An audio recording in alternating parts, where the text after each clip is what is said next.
You wake up when your body is ready. No alarm, no blanket tucked around a mattress, no bedroom door to close. For roughly 300,000 years, this wasn't hypothetical. This was every single night for almost everyone who ever lived. Tonight, you will probably sleep in a sealed room, a soft mattress, a single stretch of 8 hours, uninterrupted, in total darkness. It feels ancient. It feels natural. It isn't. Anthropologist Carol Worthman spent years studying sleep across dozens of traditional societies, from the Kalahari to the Andes. What she found broke almost every assumption modern people carry about rest. Ancient humans didn't sleep in isolated rooms. They didn't sleep in one long block, and they almost never slept alone. So how did your ancestors actually get through the night? Start with a fire. For most of human history, sleep happened around a shared flame, multiple families, different ages, bodies pressed close for warmth, not out of sentiment, but out of necessity. A lone sleeper in the open was a vulnerable sleeper. Predators didn't care how tired you were. Sleep researcher Jerome Siegel studied 3 modern hunter-gatherer groups still living close to how ancient humans once did: the Hadza of Tanzania, the San of Namibia, and the Tsimane of Bolivia. None of these groups used clocks. None had electric light, and yet something surprising showed up in his data. They didn't sleep more than industrialized humans.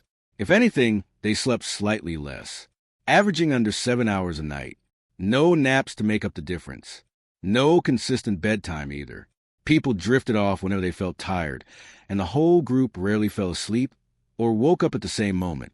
That's the part that breaks the modern myth. You probably heard that ancient humans slept in 2 separate chunks, waking for an hour in the middle of the night.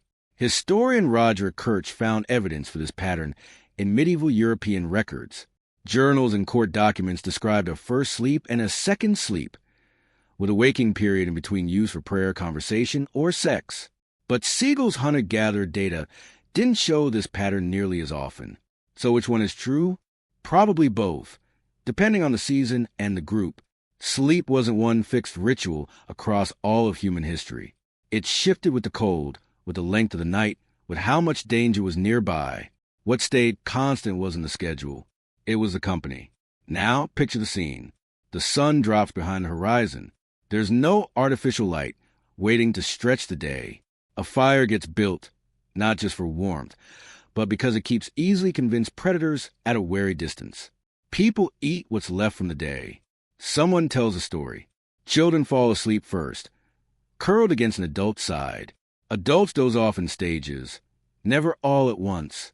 Someone is usually semi-awake, half listening to the dark. A shift, without anyone calling it that. This is a part almost nobody expects. Safety in numbers wasn't a backup plan. It was the actual sleep system.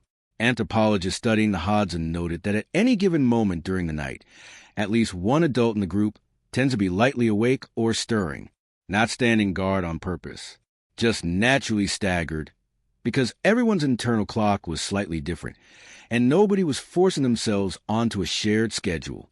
Compare that to how you sleep tonight, alone or with one other person, behind a locked door, in total silence, or with a machine generating white noise to fake the sound of nature.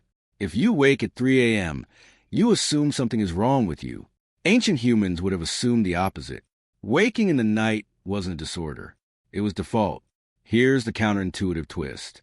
The invention that ruined your sleep wasn't the smartphone. It was a light bulb. Before electric light, night meant darkness, and darkness set a rough natural boundary on the day. Once artificial light arrived, that boundary dissolved. Historian A. Roger Kirch and later sleep scientists both point to the same shift. As soon as humans could light a room as bright as day, bedtimes crept later, sleep windows shrank, and the old pattern of staggered, communal, two-phase rest collapsed into a single force block that has to fit around a work schedule. You didn't lose the ability to sleep like your ancestors. You lost an environment that made it possible. No shared fire. No overlapping bodies breathing nearby. No natural dark to signal that the day was actually over. Instead, a phone screen an inch from your face, a room lit by a street lamp to the blinds, and a silence so total it can feel unsettling rather than safe. There's a reason so many people today lie awake at night feeling anxious for no clear reason. For most of human history, a body that startled awake in the dark had something to check. Was a fire still burning? Was everyone still there? That instinct hasn't gone anywhere. It's just misfiring. Checking a bedroom that has nothing to check. Excavations at sites like Sibudu Cave in South Africa, dated to around 77,000 years ago, revealed layered ash and plant bedding, evidence of repeated, deliberate sleep spaces built and rebuilt by the same groups over generations. These weren't random collapses at the end of an exhausting day. They were constructed, chosen, communal. Sleep was a shared project, not a private event behind a closed door. So tonight, when you turn off the light and lie down in silence, remember what that silence replaced. Not comfort, not a superior invention, a fire that isn't there, voices that aren't there, the subtle, staggered breathing of people who had your back until morning.